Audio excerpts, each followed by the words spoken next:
Marian Rivera ganito reaksyon na tameme sa kilig ng makasama sina Alden Richards at Catherine Bernardo. Mainit na pinag-uusapan ngayon sa ilang mga social media platforms at ilang mga entertainment news sites ang ibinahaging larawan ng kapuso primetime king na si Dingdong Dantes kasama ang iba pang magagaling na aktor at actress sa showbiz industry ng bansa sa naganap na 72nd FAMAS Awards Night noong Linggo, May 26, 2024. Kasama ni Dingdong Dantes sa kanyang ibinahaging larawan sina kapuso primetime queen Marian Rivera, Asia's multimedia star na si Alden Richards, at ang mga kapamilya stars na sina Catherine Bernardo, Coco Martin at Catherine Bernardo. Makikita rin sa nasabing mga larawan ang masayang pag-uusap nila sa backstage ng FAMAS. Sa iba pang mga larawan makikita ang pakikipag-bonding ni Dingdong Dantes sa kapwa niya magagaling na aktor na kinabibilangan ni Coco Martin,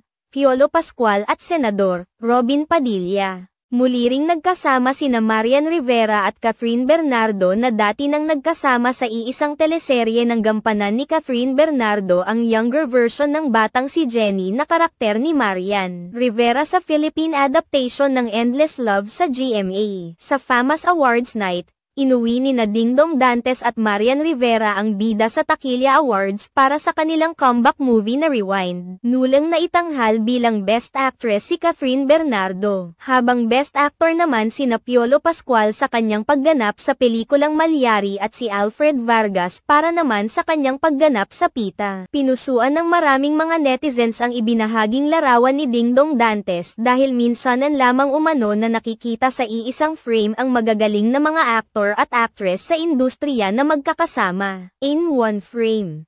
Samantala, marami naman ang nakapansin na tila kinilig si Marian Rivera nang makita niyang magkasamang dumalo sina Catherine Bernardo at Alden Richards. Sa isang larawan tila tinutokso pa ni Marian Rivera si Catherine Bernardo kay Alden Richards na labis na kinakikiligan ng maraming mga Kathden fans.